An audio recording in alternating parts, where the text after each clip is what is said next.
I want to address this real quickly. When we talk about whole real foods, when I say eat whole real foods from the earth, I think a lot of times it makes sense to me, but what exactly is that? So when you're considering what to eat, whether it's a whole real food, which is what we should eat, whole real foods from the earth, think, what is its origin? Where does it come from? Does it come from a living thing? Or can you picture it growing or living in a field? So a field would be plants or animals, or living in the woods, but you get that point. Growing on a tree, living in the ocean, and they don't have ingredients, they are the ingredients. So think about it that way. So if something has more than one thing, then it's not a whole real food from the earth. So think about it like that. Now there are certainly things that you buy that are fine to have completely that have ingredients in them. But just know if we're looking at whole real foods, and that's what we people used to eat back not that long ago, 100 years ago, that was all people ate from the beginning of time. And so, if we can just go back to as close to that as possible. So if you're questioning, is this food good or bad? Is it in a gray area? Is it black or white? Is it good, bad, whatever? And we talked about foods that aren't necessarily good or bad. Just think about its origin, and that is it its own ingredient. So a good way to think about that. Okay, let's talk about inflammation real quick. It has been said that inflammation is the culprit for every disease and premature aging that exists, which is kind of true. And it's not that inflammation may have been the only cause of it. It could have been that you had genetics and that inflammation made the genes become expressed. So we can't always blame inflammation for everything, but it really plays a huge role in everything negative that happens in our body. So when we look at changing our diet and changing our life, if you can reduce your inflammation down as much as possible, and everybody has it, as much as possible, that's positive. So short-term inflammation, so a question I had years ago when I started understanding inflammation was that, well, inflammation's good because we cut ourselves, you bang your elbow and it swells up, or you twist your ankle and it swells up. That's a good thing because that's short-term inflammation. And its job is to heal wounds. So it speeds nutrients and white blood cells and cytokines and all those things in around the wound. And it also goes through your body and cleans up bacteria, fungus, viruses. So short-term inflammation, as our body was created to have, is a very, very good thing. Long-term inflammation is where the problem lies. It all, 100% of it, starts with the gut. And the gut is after the stomach and before it comes out. So that's your intestines and where everything is absorbed from into your body. That's where most of your problems in your body, all disease and things like that, really start from. And I'm not going to go deep into the gut. There's books written about it that are fascinating. But it all starts, the inflammation starts in the gut. Signs of gut inflammation, so in other words, if you eat something or something happens and you wonder if you have inflammation or not, you can tell by how your gut feels. You'll have bloating. We all feel that after a dinner of some sort. Bloating, diarrhea, constipation, gas, pain, heartburn, and acid reflux. When I was in college, I ran track in college, but I didn't eat well at all. And so I lived through college with heartburn. And so I was just like, run, eat Maalox, run, eat Maalox. I would just drink it out of the bottle. I had my mom at Sam's Club buy the huge bottles. But I didn't really think there was anything wrong with me, but I was just constantly chugging that because I just had heartburn all the time. And then when I started eating and switching my eating in grad school, completely different, I haven't had it since. I'll feel it for a little bit once in a while, but I know exactly where it's coming from. The other cause of long-term inflammation, one of the big ones, is stress, and I got a whole slide about that. Another one is sugar, got a whole slide about sugar. Sugar is a huge culprit in what we eat. The omega-3 to omega-6 ratio in that, and we'll talk about that a little bit more in a second, but those are your fats. You either have, in general, have omega-3s and omega-6s. There's others that make it more complicated, omega-5s, omega-4s, and things like that, but omega-3 to omega-6 balance is really important. Your processed carbs, what does processed carb mean? It means any time that a carb or a carb source, so a plant source in general, is taken and it's broken down and broken down and broken down. And I can't find it for the life of me, but there was a YouTube movie that I saw, or just a short 3 or 4 minute thing about how bread, white Wonder Bread, is made. And the process that it goes through, there's nothing left in there where it started from, I swear. I mean, they have to bleach it, and they put this glue-like substance in it, and it runs through 15 or 20 different things. And when I watch this, and I can't find it, when you watch it, you look at it and go, is there any bread left in there? But so it is literally just a chemical, foamy, really awesomely wonderful thing. I was talking to someone the other day. Favorite sandwich growing up was white bread. My mom fed us very healthy, but once in a while, peanut butter and then marshmallow fluff spread on it, on white bread. It's awesome. Processed carbs, and then wheat and dairy too. I touched on that last week. Wheat and dairy, both of them have proteins in it, gluten and casein, And both of those are harder for your body to break down, therefore causes inflammation. So if you have gut distress, you have problems, you have kind of anything, you want to see if you can fix it, and you cut out wheat and dairy for a week, you'll notice if it affects you, and it affects most people, in fact, it affects all people at some level, but it affects some people a lot more depending on how well your body has the ability to break down those proteins. So if you cut wheat and dairy, and wheat's not a protein, but the process, or the small amount of proteins that are in there, those are hard to break down. But you take that out of your diet for a week, and you'll notice a huge difference. Sometimes for the people that really need it. I'm not talking about people who have celiac disease, but even just us that say, well, I can eat wheat and dairy. If you cut that out for a week, you'll notice a major difference. Did anyone cut it out this week, or has cut it out recently? Liz, did you notice anything? Yeah, I've been kind of doing it off and on for a while though, because I like bread, but I did start noticing that every time I ate it, I just felt full. So I'll go like a few days and not have any, and then I might have it like one time, and then, you know. Yeah. But yeah, I noticed a big difference. You do. What do you feel? Me? Yeah. My bloating went down, and you know that afternoon slump when you're just like exhausted? Yeah, that was gone. It does go I away. had energy all afternoon. You do. You definitely do. Good. All right. Here's all the things that it leads to. This is a crazy list. So I'll read through this real fast. Leads to cancer, heart disease, ADHD, ADD, anxiety, depression, migraines, arthritis, vertigo, allergies, autoimmune diseases, fatigue, colds and flu, Alzheimer's, fertility problems, premature aging, type 2 diabetes, painful menopause, adrenal fatigue, pretty much everything. Interestingly, there was a talk I was listening to about ADHD and ADD, that claim right there, and there was a teacher that was arguing with a researcher. And the teacher said, you know, we cut sugar out of our classroom for a period of time, and we still had problems with the kids with ADD and ADHD. And the researcher said something that I thought was pretty smart. It's not that sugar can cause it, but if you do have the propensity, it could make it worse. She said, well, our children were acting a little bit better, but they still had it. So the cause for ADHD and ADD is unknown. There's one of our students that comes here who works somewhere in town in the schools with these children. And she found, her theory is that it comes from the parents growing up in some way, and she had some deep theory about it. Who knows? We don't know. I mean, we really don't understand it. So I think with any of these, sugar or inflammation may not cause the cancer. You may have already had it coming, but you may not have actually had it as badly or whatever. So we don't know the in-depth of it, and it's different in everybody. But it can make it worse, and it can make it happen if it wasn't necessarily going to happen if it was already in your body. Okay. Here's some household products, and I'll talk about that in another slide too. Synthetic fibers, so in your carpets and your sheets and your blankets. And again, I want to say this. I think with this right here, I think most people are pretty willing to go pretty far with food, or far enough, or a little bit. The household things, you'd literally have to like build a whole new house and rip up your carpets and your bedding, your sheets. I'm just giving you the information. You just decide how far and how much you want to go with it, because there's a lot involved with it. Synthetic fibers in your carpet, latex and your paints on your walls. You have to repaint all your walls. Glues, adhesives, plastics, all plastics, pretty much all plastics. Air fresheners, cleaning products, and body products. All right, we'll hit on that in a second. And then here's an interesting thing. The inflammation worsens as we age. An interesting thing about dairy and wheat eating is that if it bothers you and you stay off it for a month or 2 or 6 months, and you kind of get rid of whatever you were feeling on it, that doesn't mean that once in a while you can't have a small amount. So you build up, it's just like building up toxins in your body from any of the products. The first time you're around them or you have them or whatever, it's not going to be a problem. But once you build up mercury or lead in your body, your liver will start to take care of all those different things. We'll start to screen out those toxins. But over a period of time, as you build it up and build it up, your liver just can't take care of it anymore. So same thing with the eating, is that doesn't mean you can't have wheat or dairy. It just means that if you stay off it for a while, a little bit once in a while, it doesn't hurt you. You won't even feel the negative effects of it. All right, here are the foods that lead to inflammation. We need an omega-3 to omega-6 balance of 1 to 1. That is ideal. That's what our body needs and wants. Currently in America, in the average American diet, it's 1 to 15 to 1 to 25.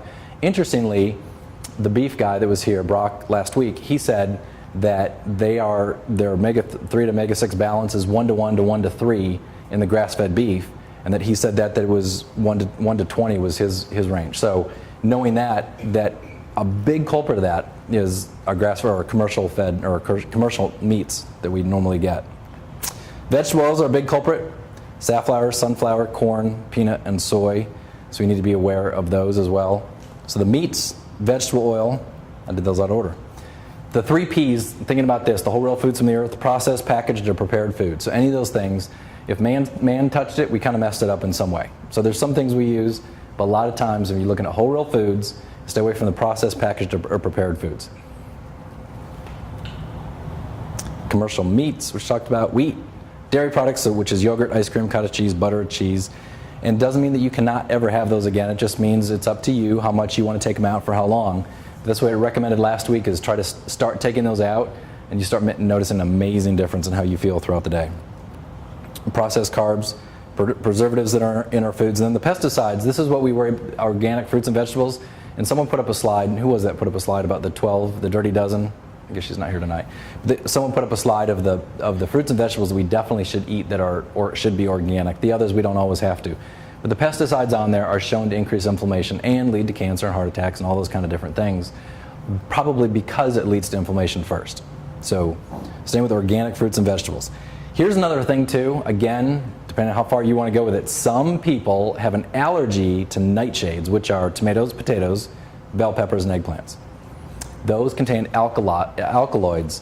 So if you are still struggling with, I'm still tired, I'm eating really well, I don't get it, I'm not losing weight, nothing's working, is to cut those out for a couple, 3-4 weeks, kind of reset your body, and then you can start having them a little bit again. So not all people are allergic to these, some people are. There are tests that you can take to see if you're allergic or not. So if that's one person like that, and these are great foods, I mean these are super healthy, wonderful foods, it's just that if you cut them out for a period of time, reset your body, then have a small amount of it, and then if you start eat them again, you notice that, eggplant sometimes makes the roof of your mouth scratchy. Does that happen to you guys? Anyone? See? I think I have an allergy to it. I always notice that after I eat eggplant, the roof of my mouth is scratchy or itchy. And does potatoes include sweet potatoes? No, it does not include sweet potatoes, because that's different.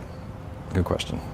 All right, other foods that lead to inflammation. Fast food, we know that hydrogenated and trans fats found in margarine, shortening, lard, or products made with them includes baked goods, cookies, pies, buns, all the good stuff.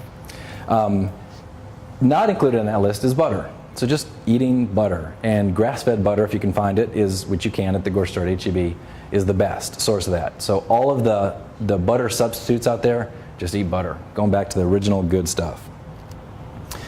Fried foods, obviously. Synthetic sweeteners, I've got a slide on all these. NutraSweet, Splenda, saccharin, aspartame, amino sweet. I'll talk about those more in depth in a second. Iodized salt is another one. So I just when I realized this years ago, I took all the regular just Morton salt and just threw all that away and got Celtic sea salt or real salt. There's a ton of them at the grocery store. There's several different brands. But the Mediterranean sea salt, any of those are really good for you. Here's the reason. Iodized salt, or we call it processed salt, what they do is they strip everything out of it except for the sodium chloride, which is what salt is. Sea salt comes with potassium and all those different, a ton of different minerals in it, which your body needs all at the same time, preferably, and so it creates a balance in your body. That's why. The iodized salt by itself is not bad, but over a period of time, that's what can cause problems. So that's why the media tells us lower salt. You don't need to lower salt if you eat salt that we had always eaten before it was starting to be processed. So again, it's just processed foods. So I always find it strange that the media will say lower your salt instead of them knowing or saying lower your processed salt or lower your processed this or that or whatever. So what's the difference between the Celtic sea salt and like regular sea salt? Just where it comes from, or the regular salt. So no, sea salt, is it Morton that makes the salt? Right. They have just sea salt, but it doesn't say Celtic. Is that still bad for you? But I don't know about Morton whether they do. My mind always goes to, if it's a big company like that and they're trying to get into the market to compete with the real salt or the sea salt type thing, is it going to be as good? I don't know, because is it their concern to make it a really quality product, or is it going to make it just so that they can make a bigger profit? Probably the second one. So I usually find a company that's a smaller company that's all they make is that. Okay. That's what I do. That doesn't mean that it's not. I don't know. I haven't looked at it. Food additives, which there's a ton of those, and again, going back to the whole real foods from the earth, these aren't going to have it in it. The colors, the flavor enhancers, stabilizers, preservatives, etc. Some of the main ones: sulfites, benzoates, colors. What is it? MSG. MSG is a flavor enhancer that is in so many foods, and there's so many different. And I'll put it up on the slide next time. But there's so many different names for MSG.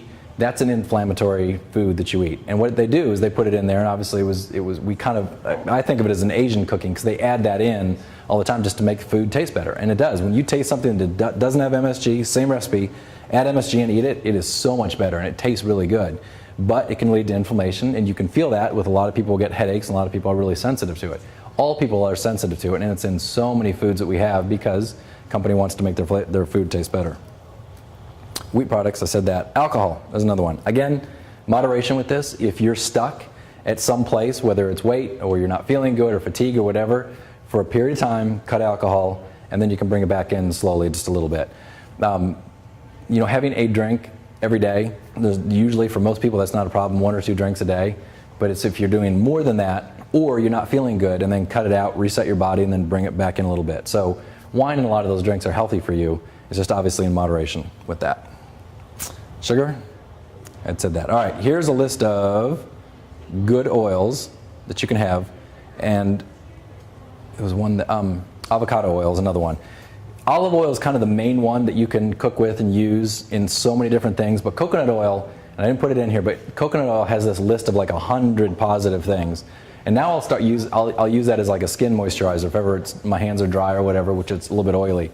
But coconut oil has all these amazing things about it. So those are your healthy oils. Stick with those, olive oil being the main one, but those are the best oils that are out there. All right, let's get to sugar.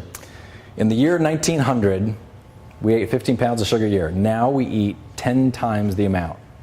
There's more money spent at gas stations, this shocked me, on sugar than on gas. That shocked me that you see that. So people are pumping in gas and spending more money over a period of time at the mini mart buying sugar foods than we do even buying gas.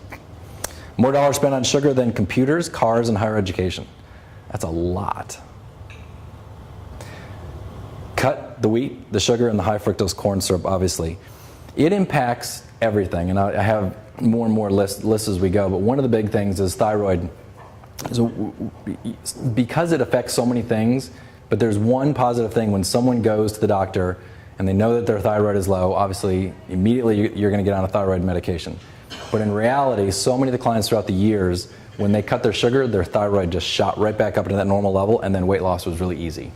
So sugar really can stop weight loss through the thyroid, and then sex hormones as well. Sugar makes white blood cells dormant for 3 to 4 hours. So if you drink a Coke, for the next 3 to 4 hours, your ability to get sick is 15 times higher. So that's a lot higher. So it just stops the white blood cells in their tracks. 2 teaspoons of sugar per day, 8 grams, you can all see that on the label, in a healthy person is okay.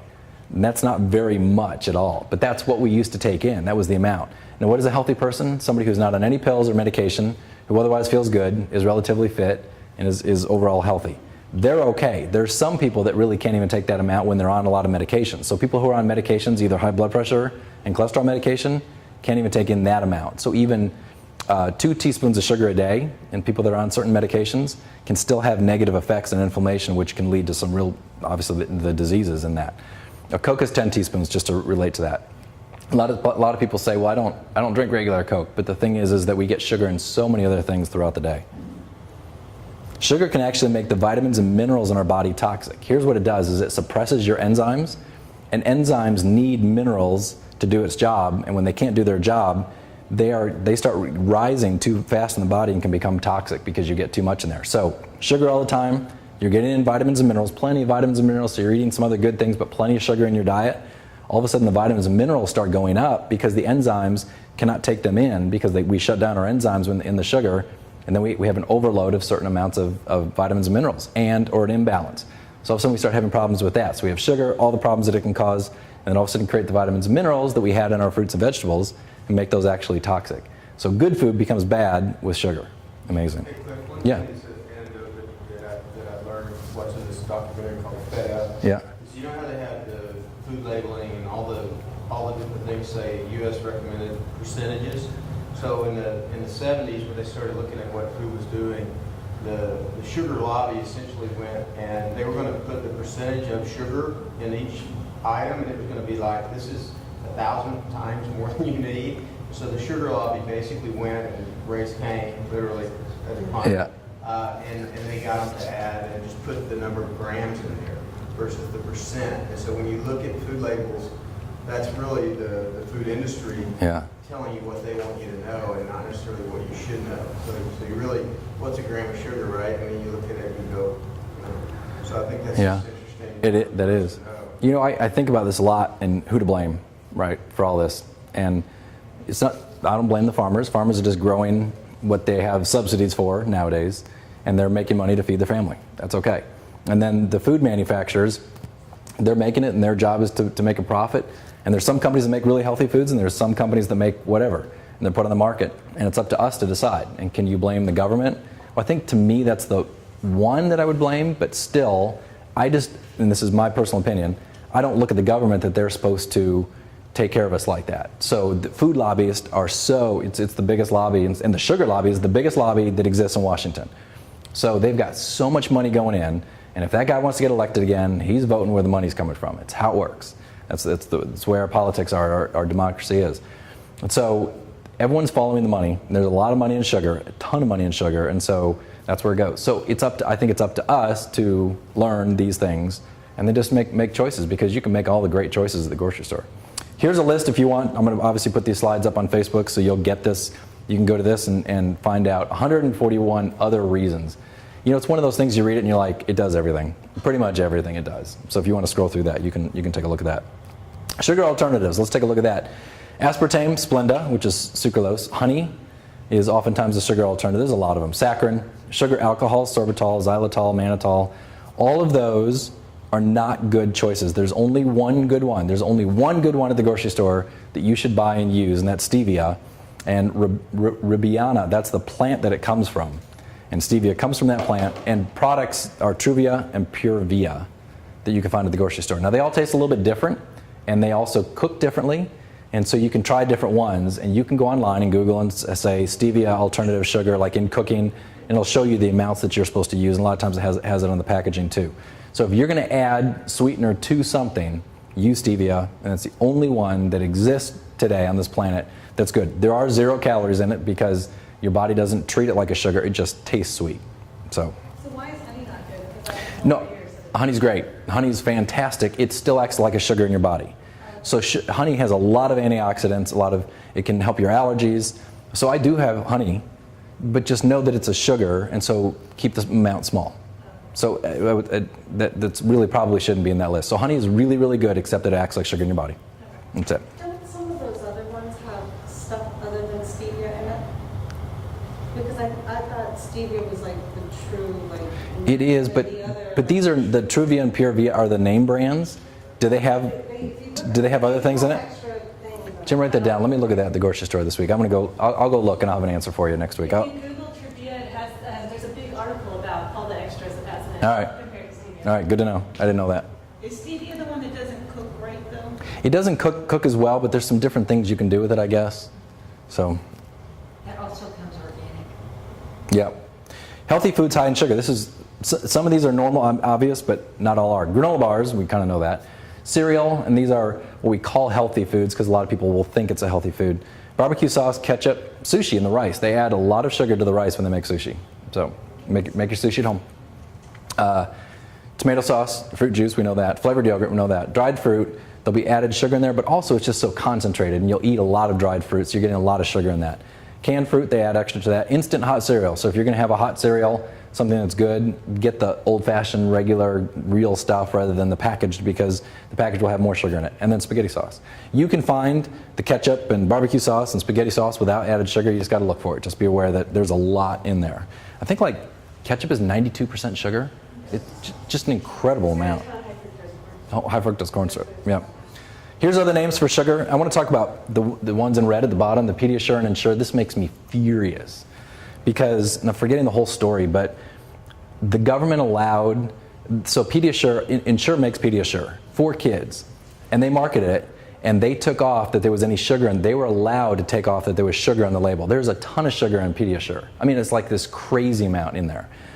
And the government allowed this company only not to report on their label how much sugar, that even there was any sugar in there. And even on their website it says no sugar. It's not true. There is sugar. So there was this article, this New York Times journalist called Ensure and said, is there sugar in Pediasure and Ensure? And she said, yes. And they said, how come it's not on the website? And they're like, well, there's kind of a technical loop. It's really hard to explain. I mean, the government, we don't really understand it. Well, they understand it.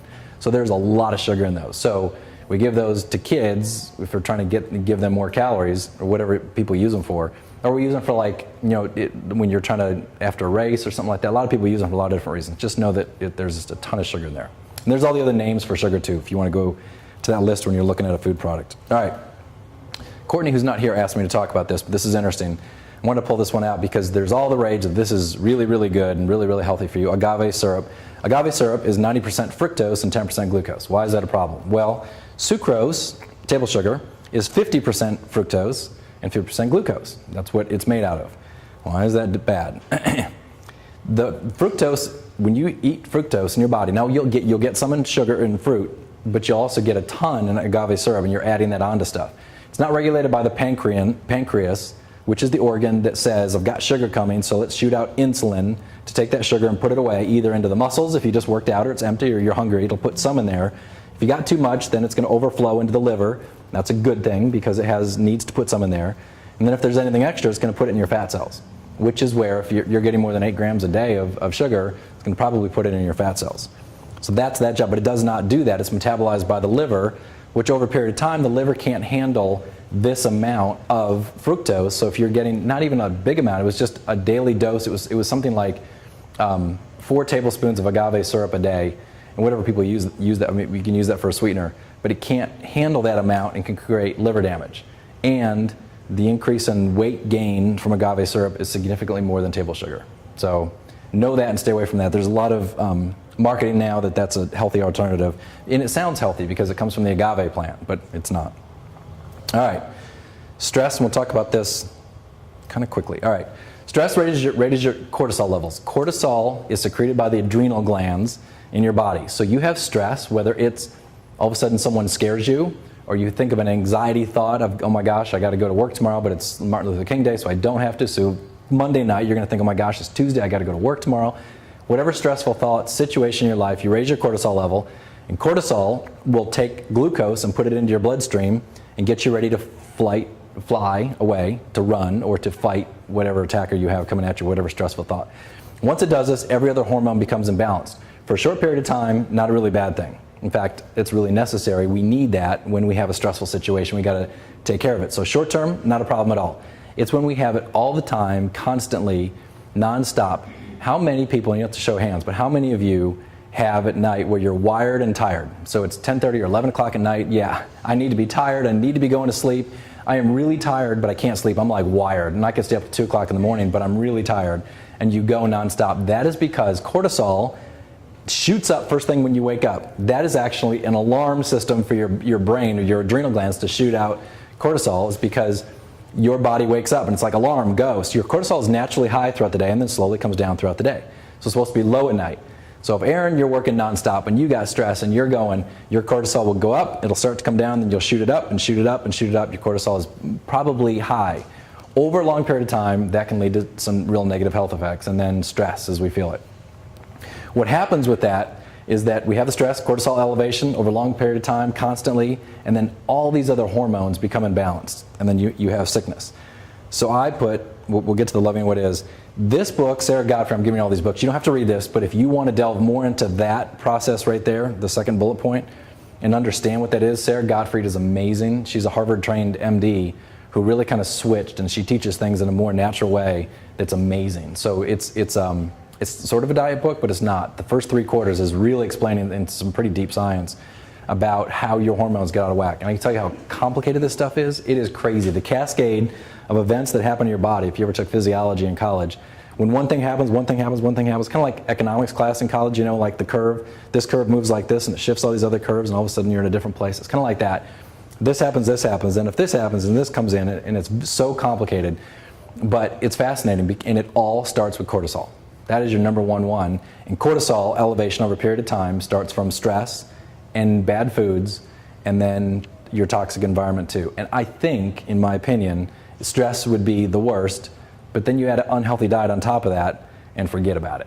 So toxic environment, I don't know how much. I mean, we have knowledge that that's bad, but I think our body and our liver can handle some of those toxins and clear it through if your diet is good and you're not stressed as much all the time. All right, let's talk about your toxic house. Now I'll tell you that I'm like 15% of the way into this, but this takes a long time. You just got to figure out how much you want to go with this. I think it's fascinating. Plastic food containers aren't a good thing because it leaches out bad stuff. We talked about that last time. Non-stick pans, I do this. I only use stainless steel or mainly iron skillets for all my cooking now. Stuff just sticks to it like crazy, and you cook eggs, it's like might as well just have scrambled eggs because you're not going to get a perfectly fried egg flipped over. But iron is good for you, so you get a lot of iron when you cook with iron pans. So the non-stick pans are so awesome to cook with, but that stuff chips off and it gets into your food, and the PFOA is bad stuff. Air fresheners and perfumes, again, you got to figure out whether you want to walk around stinky or not. But there's over, in a typical bottle of perfume for women, there's over 150 chemicals in there, and most of those are not good. Again, smell pretty once in a while. It's okay. You can use essential oils. There you go. There are, and in all these things, there are answers to all of these. In other words, you can use essential oils. A lot of those smell good. Some people use vanilla extract because Yummy. she's allergic to perfumes. Yeah. And she does well. She smell good. Yeah, Yeah. like a cookie. Yeah. No, like Christmas time. If you sing in a choir, nobody's going to let you wear any perfume. So I just got used to not wearing it. Yeah. Because I think, oh, well, I'm going to sing in the choir, I'm going to rehearse. Didn't one of those smells there. Air freshener is another one. Spray, air freshener, or the candle like the wicks or the all those kind of things. I don't use any of those anymore at all. Sometimes they're kind of handy to have around, but they're not great. Here's another one: fabric and upholstery protection spray. Stopped doing that years ago. Like putting the spray on so that you could spill anything on your sofa. It's really nice to have, especially when you have kids. But know that is so. There might be sprays out there that are organic or natural or whatever, but they probably don't work as good. I don't know. There usually is an alternative to everything because there's a lot of companies now that are coming out with a lot of good natural products. Cleaning products. Check the labels of cleaning products for chemicals such as phthalates and chemical surfactants. Natural products like, this is amazing. If you Google, and I wasn't going to put it all up here, but if you Google how to make your own natural products, I just clean my floors with water and vinegar now, and it does a great job. And then instead of using Pledge, and it's cheaper. And then Pledge, instead of using Pledge, I'll use olive oil and lemon. But you think olive oil, but it works, and it's really easy to use. So there's so many different things. Baking soda, borax, soap powder, vinegar, lemon, hot water, it literally works just as well. You might have a product or two that you like to use once in a while, but I always kind of wonder, like toilet bowl cleaner, what is that more than just, I don't know. Does it really have to be that anymore? Because that's one of them that's really toxic. Cosmetics and antiperspirants, huge market. There's a lot of companies. I have a whole list on here of products that you can buy that are natural that work. Now, they may not rival your favorite hair brand or whatever you like. It may not, but it'll be a lot better. And I think about these things because our skin being our biggest organ, and we're putting all these chemicals on our skin and our hair and our face, and it does go through your skin. And we're putting all that on there that if you can just cut these things, it could make a big difference. On the cleaning products, is bleach bad for you?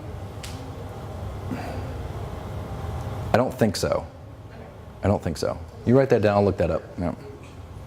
Sunscreens with oxybenzone. So there are natural sunscreens out there. Buy that. Now here's the hard decision: is you get the natural, the better sunscreen. It's like $12 a bottle, and then this huge bottle, buy two get one free kind of thing for kids, and that has all the bad stuff in it, and that's like $4.95. So it's really tempting when you're buying sunscreen for your kids for the summer. You're going to be at the pool every day to buy that, but the natural is so much better instead of just loading the sunscreens on or the chemicals on your kids. Dryer sheets, here's another one. They do make natural dryer sheets too. Antibacterial soap. I've known this for a long time, and I swear when that came out, I thought there's something wrong with this. It's been shown now that the triclosan in there can cause cancer. It is not. Research just came, 2 years ago, I think. They found that antibacterial soap doesn't do any better at getting rid of bacteria or anything else on your hands or wherever you clean with. So stay away from antibacterial soap. You don't need that at all. Just a regular bar soap works just as well, Ivory soap. A few more things. All right, I'm just going to go through, I'm just going to put this whole list up here. All these complicated names, we have them in window cleaners, toilet bowl cleaners. There's window cleaners again, another chemical in there. Spray and wick deodorizers, laundry detergents, and all-purpose cleaners, spot removers, and floor cleaners. So here's the thing. If you're eating really well, and you're exercising, and you're doing all the things right, and you're stuck, all these things are things that you could look into starting to replace and starting to do. It's a lot of work to replace all these. It's easy to go to the grocery store and just get all the stuff and put it in there and just use it. But to make all this stuff and then to buy the natural ones, they are more expensive. So you need to make your own choices. Disinfectants. Here's the, I'm just going to put all these up too. So these will be in the slides. These are all the companies that are out there that are, there's one more. Shackley, which is an old multi-level marketing company. Does anyone use Shackley products in here? So that's an old company. It's been around for a long time. There's a whole list of, so you can just Google them, find their products, go through there, and then order those. Some of those may be at the grocery store. I am not aware that any of those are in town except for Tom's of Maine, which we used when we were kids. What? You're right. I've seen that before. I think it was the only two that I've seen. We used to use Tom's of Maine. So we grew up with fennel toothpaste from Tom's of Maine, because that was their original toothpaste. Ugh. But that's how we grew up. So there's a whole list of companies there. All right. Here's a list of healthy, hormonally balanced snacks that I put up. Beef jerky is a great product, but if you look at beef jerky, the regular brand that you get at the grocery store, it is loaded with junk in there. So Crave beef jerky, you can order that online. There's the website, is good beef jerky if you want that. Ryvita cracker, that was on a list that I found. You can find another cracker that's whole. That has a lot of grains in it, so it's a good cracker. Natural peanut butter, honey, just a small amount because there's sugar in it, and fruit. Natural peanut butter, do you mean like a natural peanut butter in a jar, or do you mean that stuff that I don't care. I don't care as long as the ingredient says peanuts, and that's it. Peanuts. Okay, 'cause Yeah, that other stuff is like eating dirt. Yeah, if you get like Laura Scudder's, I know makes one in Smucker's, and look at the label and it says peanuts. That's what you want. Yeah, and I think HEB has their grinders that make that, and just get the regular peanut butter from there. Kroger, yeah. So it's easy to get. Once you get used to it, if you're not used to it, but you get used to it, you won't go back. Here's my favorite snack, prosciutto. I always get prosciutto and roll that around a cheese stick or some kind of good cheese, and eat that. And olives are great. Nuts and fruit, pineapple and pistachios go well together if you haven't had that. Or another favorite of mine, I always have prosciutto around. Prosciutto and cantaloupe is good together. Wrap that up. Fresh veggies with dressing, healthy dressing, or hummus. And if you want a bar, if you're a big fan of having bars, the Cocoa Chia bar is the only bar I know of, and I'm sure there's others. There's one called Bumble Bar. If you want to write that, remember that. I do know that's good too. But Cocoa Chia bar is made from the Natural Vitality product line that I talked about with some of the things I put in my shakes. That is a really good tasting bar, I think, and it is very healthy for you and really good. Have lots of chia seeds, I guess. Have what? Does it have chia seeds? I don't know. I don't think so. It's pretty straight up. It's a good brand. All right, let's do this worksheet. All right, I made these worksheets for you guys. So your Judge Your Neighbor worksheets. You'll have access to these. I'll put these up on Facebook. Let's go through this. This is from the Loving What Is book, and then I created this so you can have access to it. Now what happens is that your Judge Your Neighbor worksheet, you pick a person. So start with a person rather than something that upset you, like work or whatever. Pick a person and judge them and write this down and be very blunt. Now no one needs to see this. It will be emailed back to you. When you get done with this, it'll get emailed to whatever email address you put in here. So make sure if you're writing about someone that you don't want to see this and you don't want to share an email address with them. Just be aware that whatever email you put in there, it's going to that email. So here's the thing is, let's say, does anyone have an example of someone they want to talk about? If not, I'll do one. Okay. I gotta think the last time I was really mad though. Here's what happens. When you do this for a month straight, every day, you really stop getting mad at people. I mean, it just starts getting to where you'll get mad. And that's okay to get mad. You get mad, and then you instantly start running it through your head so super fast that you go, oh, it's me. It's not them, it's me. I get it. Okay, how do I change this? And you'll see how you can change it at the end. All right, so we'll put in a date because it'll go to your email, so that way you can track it. Of course, your email tracks that too. And then I use Dashlane. Do you see that? I can just push a button and all my stuff fills up. So like when I'm ordering something online, all my shipping and billing information and credit card just boom goes in. It's Dashlane. I love it.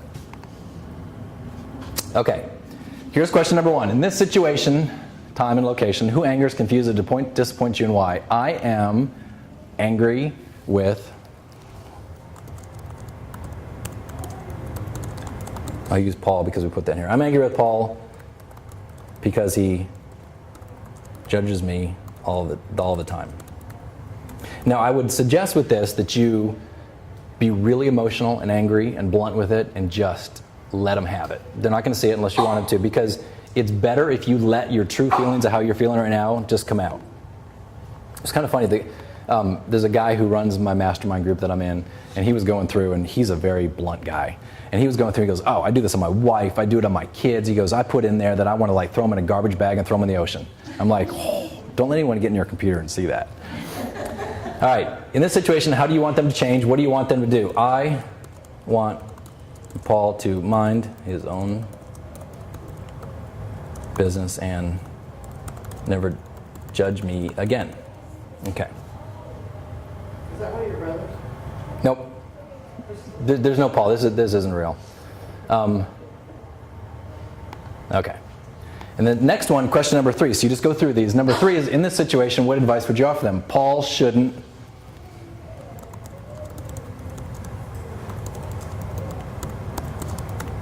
Paul should stop judging me.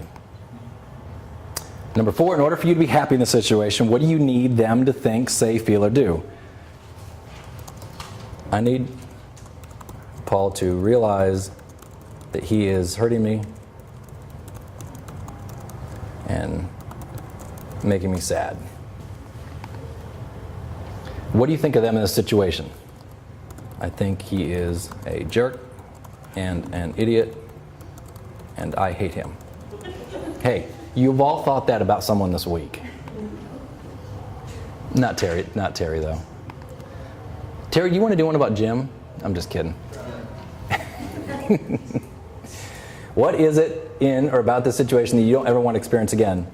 I don't want Paul to ever belittle me in front other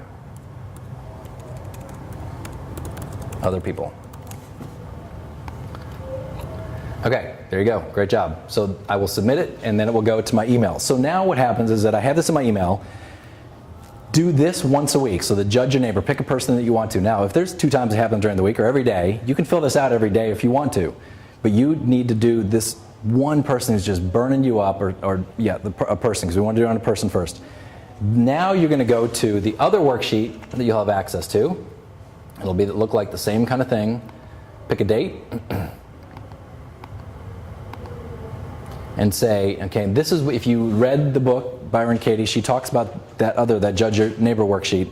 Now these are the things, if you listen to it or you read the book, this is where she leads people through the inquiry and the turnaround. This will do it for you. Type 1 judgment from this week's Judge Your Neighbor worksheet.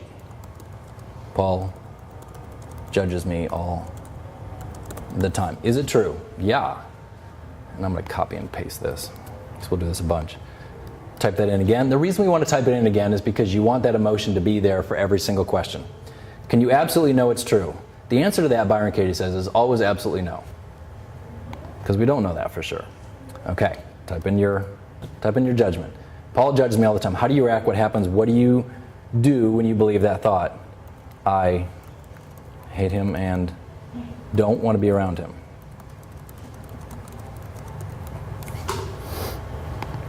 Next page, put in the same thing. Who would you be in the situation or with that person without the thought? I would be at ease and way more secure to be around him and his friends. Okay, so here's what it really goes. Turn around, number 1, turn around to yourself. So I got to take that. Paul judges me all the time. I judge me.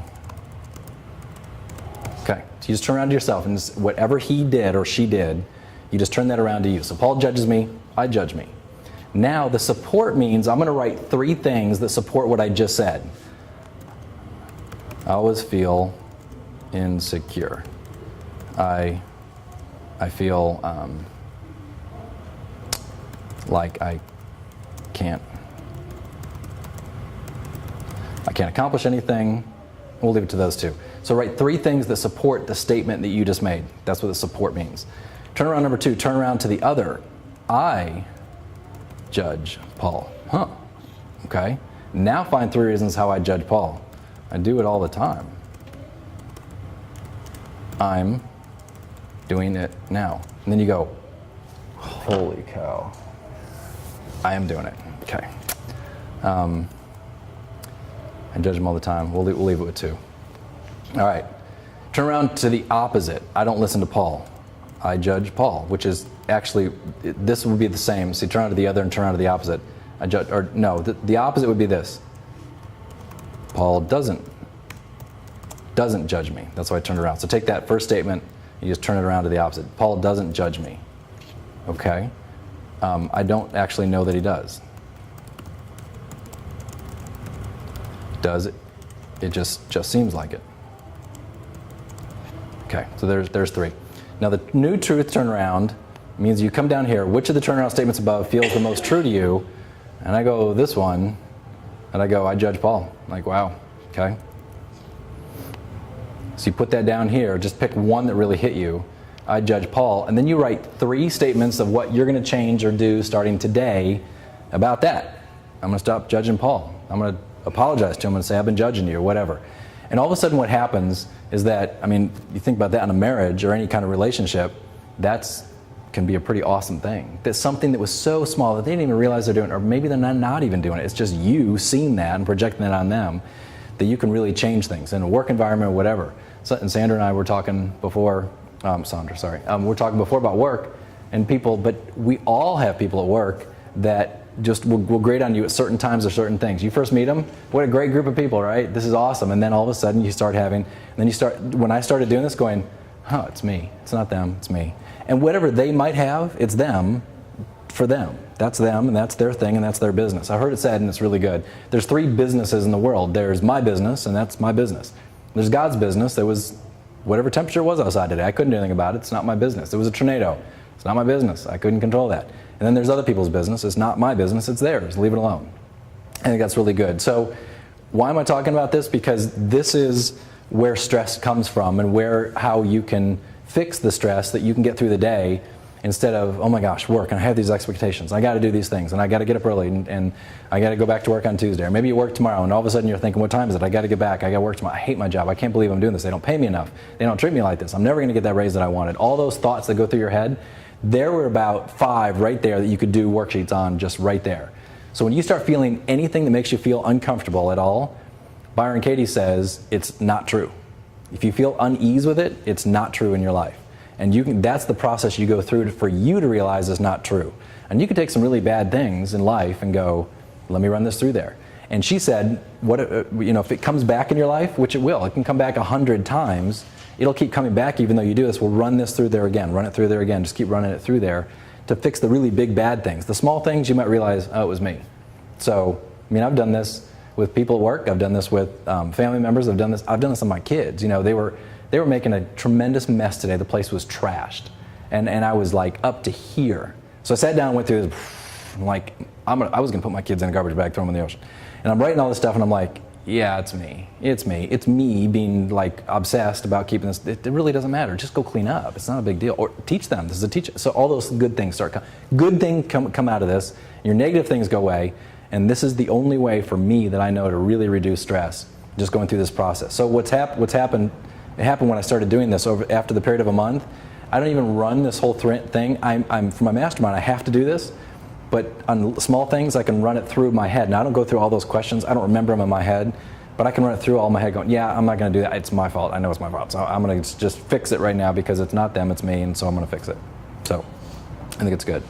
All right, so I will give you these links to these so you can use these when you want to. And it'll go to your email. In my mastermind, it goes to him when I do it. I don't have it set up so it goes to me unless you want me to see it. If you want to send it to me and say, tell me what you think about this, I don't get this or understand, just forward it to me and I'll help you with it if you want to.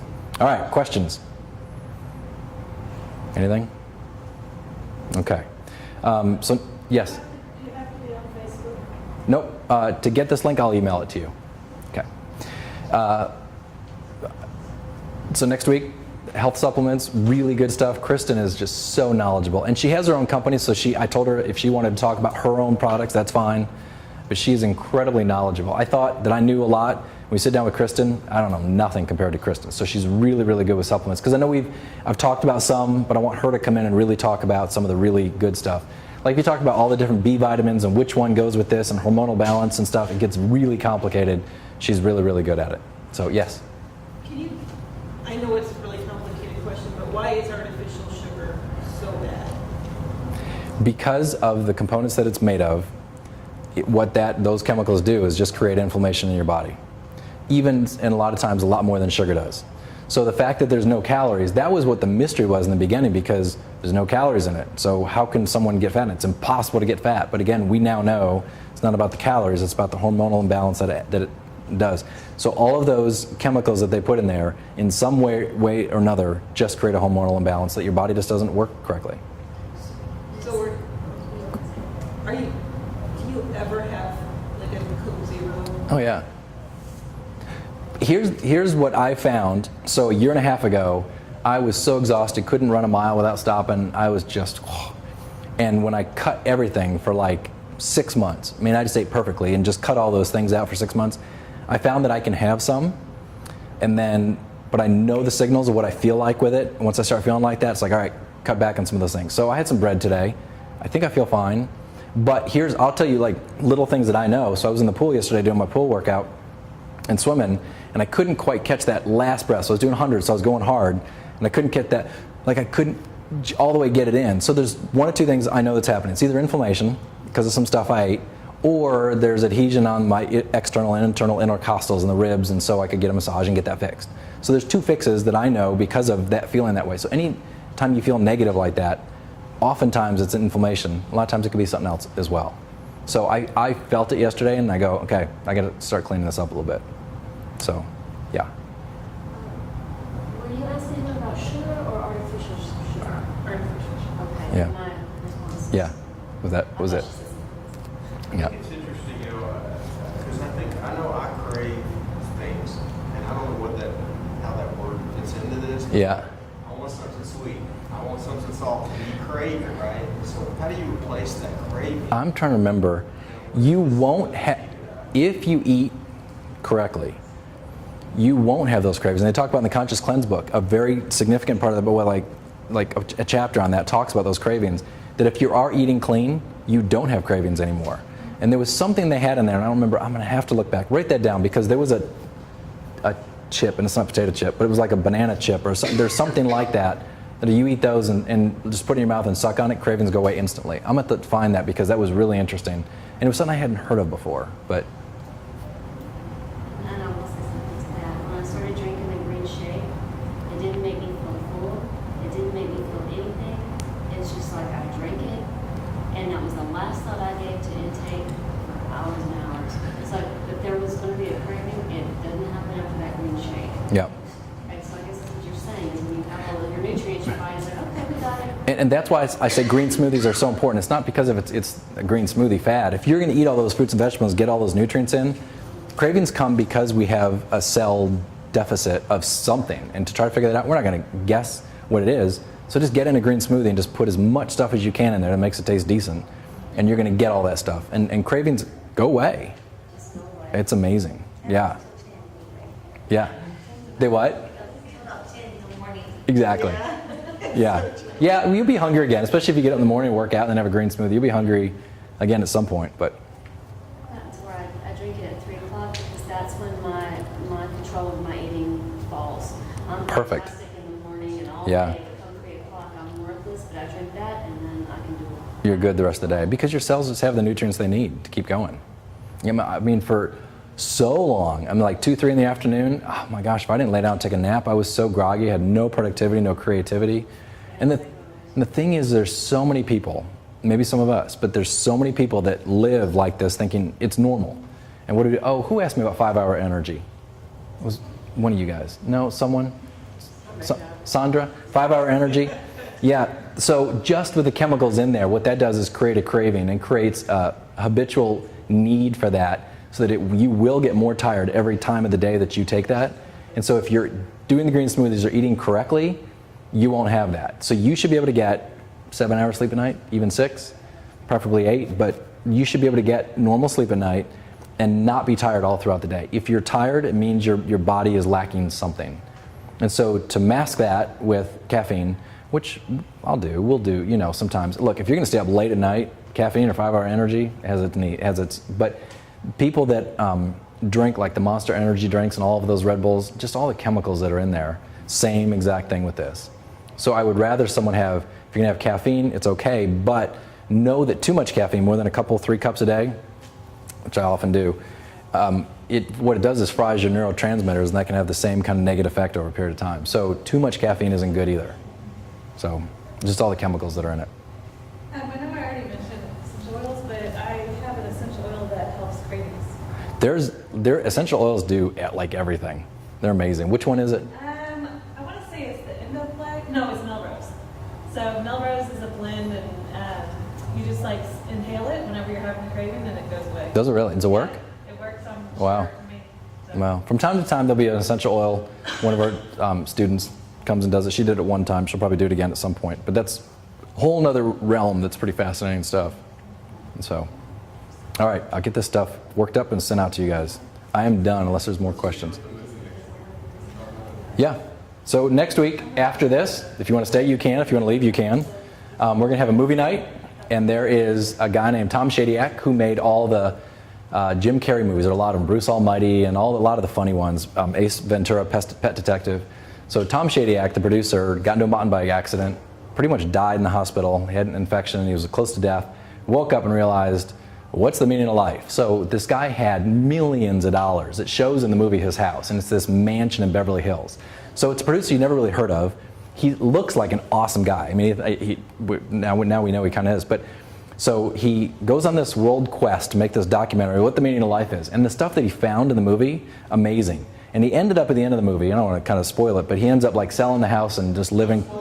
Yeah, kind of. Anyway, he gets it, and it's very much a yoga kind of movie in that it's called I Am.